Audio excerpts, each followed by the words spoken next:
Hello hi नमस्कार, मी नंदा बजाज तुम्हा सगळ्यांचं स्वागत करते टेलिगप्पामध्ये। लवकरच कमळी ही मालिका तुमच्या भेटीला येते आणि त्याच निमित्ताने मालिकेचे कलाकार माझ्यासोबत आहेत।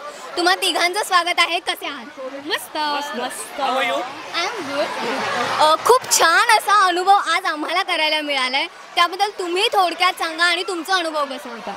आज इथे आम्ही सरस्वती विद्या मंदिरात आलोय आणि इथे आम्ही 2000+ मुलांसोबत एक वर्ल्ड रेकॉर्ड करायचा एक प्रयत्न केलाय। म्हणजे आम्ही सगळे मिळून माझ्यासोबत ते शिवस्तुती म्हणालेत। मला खूप अभिमान आणि खूप छान वाटतंय की मला हा उपक्रम झी मराठी सोबत करता आला, कारण हे खूप महत्त्वाचं आहे। सगळीकडे या गोष्टी पोचल्याच पाहिजे, आपल्या मातीतल्या गोष्टी पोचल्याच पाहिजे आणि त्या लहान मुलांपर्यंत तर डेफिनेटली पोचल्या पाहिजेत आजच्या। सो मला खूप आनंद होतोय की आज आम्ही त्या उपक्रम केला। मला निखिल पण होता आणि निखिल तू सांग, तुला कसं वाटलं? खूप छान वाटतंय। एकतर सर्वप्रथम मराठी भाषेला अभिजात भाषेचा दर्जा मिळाला आणि त्याबद्दलचा अभिमान वेगळा आहेच। शिवाय छत्रपती शिवाजी महाराजांबद्दलचा अभिमान हे सगळं ह्या मुलांच्या डोळ्यात आम्हाला दिसतंय। कारण तुम्ही बघाल ना तर प्रत्येक वेळेला शिवस्तुती झाल्यानंतर आपसुकच प्रत्येक मुलाच्या तोंडून जय भवानी जय शिवाजी हे येतच। त्यामुळे हे जे प्रेम आहे आपल्या भाषे आपल्या संस्कृतीबद्दलचं हे लहान मुलांमध्ये सुद्धा आहे। याबद्दल खूप आनंद वाटतो आणि खूप मजा आली आम्हाला आज इथे येऊन। मुलं निघालीच आणि सगळे तुझ्यावर येऊन पडले, म्हणजे एक प्रोमो इथे पाहिला त्यांनी आणि त्यानंतर हे झालं जे काही, त्याबद्दल काय सांगतो? मला खूपच छान वाटतं आहे। It's like dream come true आणि म्हणजे एवढं छान वाटलं की एवढं प्रेम मिळतं आहे। आय डोंट नो कॅरेक्टर बघून किती प्रेम मिळेल, पण आत्ता मिळतं आहे आणि आय होप की असंच प्रेम मिळावं आणि सगळ्यांनी आमचा शो असाच बघावा आणि खूप पेटवावा। आम्ही खूप हार्डवर्क करतो आहे, so I am just hoping for the best आणि आत्ता जी फिलिंग होती ती खूप बेस्ट होती, ती बेस्ट। शाळेतल्या ह्या पोरांना बघून इथे येऊन काही जुन्या शाळेतल्या आठवणी ताज्या झाल्या का? त्यामध्ये रमलात का?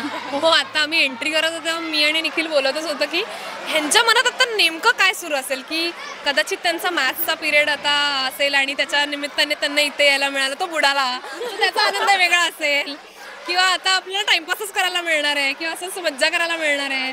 सो एक ती भावना असेल आणि आम्हाला पण आठवलं की यार असं जाऊन आपण बसायचं स्कूलमध्ये। आणि आता त्यांनी पण अनाऊन्स केलं की काहीतरी बिस्किटचे पुढे देणार आहे,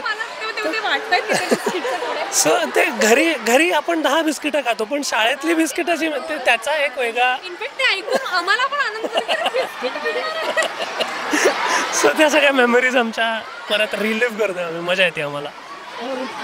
मला पण त्याच माझ्या आठवणी आल्या ॲक्च्युली खूप आठवलं की मी पण अशाच माझे पण असेच लुक असायचं आणि ते सगळं आठवलं आणि मग माझ्या गोष्टी आठवल्या की कसं काही स्कूलमध्ये ॲक्टिव्हिटी असेल तर कशी आम्ही फ्रेंड्स मिळून आदल्या दिवशी डिसाईड करायचो की उद्या तू लपून बिस्किट आण, उद्या तू लपून काजू आण, आणि मग आम्ही पॉकेटमध्ये टाकून जेव्हा काही फंक्शन सुरू असेल आम्ही खात बसायचो आणि त्याबद्दल बोलायचो।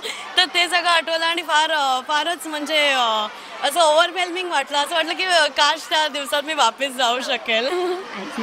एक शाळेतलं आता कॉलेजमधलं जीवन तुम्ही पुन्हा जगणार आहात असं म्हणू शकू, तर कॉलेजमध्ये एखादा आवडता सब्जेक्ट कोणता होता किंवा कोणता असा सब्जेक्ट होता जो अजिबात आवडायचा नाही आणि त्यामुळे ओरडा पडायचा? खरं सांग, बंक करणं मला खूप आवडतं। मी आता तेच बोलणार होते की मी बंक कसं नाही, पण मी पूर्ण वेळ थिएटर करत असायचे कॉलेजमध्ये, त्यामुळे मी क्लासरूममध्ये बसलेच नाही आहे। म्हणजे माझ्या टीचर्स पण असं बोलायचे की अच्छा विजया ती असेल आता थिएटर करायला गेली असेल, ती रिहर्सल्सला असेल। सो असं काय हे नाही आहे फेवरेट वगैरे काय म्हणताच येणार नाही, कारण मी थिएटरच पूर्ण वेळ करत आहे, तेच फेवरेट होतं आणि तेच करत आले। माझं पण बरंचसं तेच आहे। तर मी तेव्हा थिएटर शोज हे सगळं चालू होतं, त्यामुळे कॉलेजमध्ये मी मोस्टली फक्त परीक्षांना जायचो, त्यामुळे परीक्षांमध्ये केलेल्या कॉप्या आठवतात। त्याही परीक्षा आपल्या सेपरेट असणार, म्हणजे आमच्या त्याचं असं की आम्ही थिएटर करायचो ना, सो तेव्हा नेमके झोनल राऊंड वगैरे सगळ्याच्या सुरू असायचे आणि तेव्हाच एक्झाम्स पण असायचे। सो बाकी सगळे एक्झाम द्यायचे पण आम्हाला सेपरेट पेपर द्यायला मिळायचा, असं याची मज्जा जायची। मी आत्ता कॉलेजमध्येच आहे, माझं सेकंड इयर चालू आहे, तर मग मला तर आठवणं असं काहीच नाही। मी तर आत्ता जगते ते, पण मला तेच अटेंड करता येत नाही कारण की मी मोस्टली शूटिंगमध्ये बिझी असते। पण हे की एक्झाममध्ये गेल्यावर मला जे स्टुडंट्सकडनं प्रेम मिळतं ना, म्हणजे इवन मला मी तर तसं कॉपी करत नाही, कारण की मी माझं असं आहे की जेवढे मार्क्स मिळेल ते माझ्या ह्याच्यावर मिळतील. पण जेव्हा मी जाते तेव्हा ते ॲक्च्युली हेल्प करायला एवढे म्हणजे एक्सायटेड असतात की तुला हेल्प करू, कारण की त्यांना मी फक्त एक्झाम्समध्ये दिसायला म्हणजे भेटायला मिळतं आणि ते माझे शोज बघत असतात किंवा मग माझ्या इंस्टाग्रामवर बघत असतात. त्यामुळे ते ऑलरेडी असे थोडेसे हे असतात की अरे आज एक्झामला येणारच तू. मग ते सगळे हेल्प मला खूप छानपैकी करतात. मला नोट्स आता मिळत नाही, पण नोट्स पण मला एकदम मस्त देतात. त्यामुळे मला आवडतं कॉलेज लाईफ. मस्त. आणि आता हीच कॉलेज लाईफ आता तुम्ही पुन्हा जगणार आहात, आम्हाला मजा येणार आहे. प्रेक्षकांना काय सांग? काही नाही, तुम्हाला खूप मजा येणार आहे शो बघताना. म्हणजे खूप गोष्टी आहेत त्यात. एका कमळी या मुलीची गोष्ट आहे जिला शिक्षणाची आवड आहे आणि त्या शिक्षणासाठी ती कुठल्या लेवलला जाऊ शकते, कुठल्या सगळ्या स्ट्रगल्स आणि सगळ्या खडतर प्रवासामधून ती पार करून तिला शिक्षण पूर्ण करायचं आहे आणि तिची गोष्ट आहे. आणि त्याच्यासोबतच ऋषी आणि अनिकासुद्धा आहेत.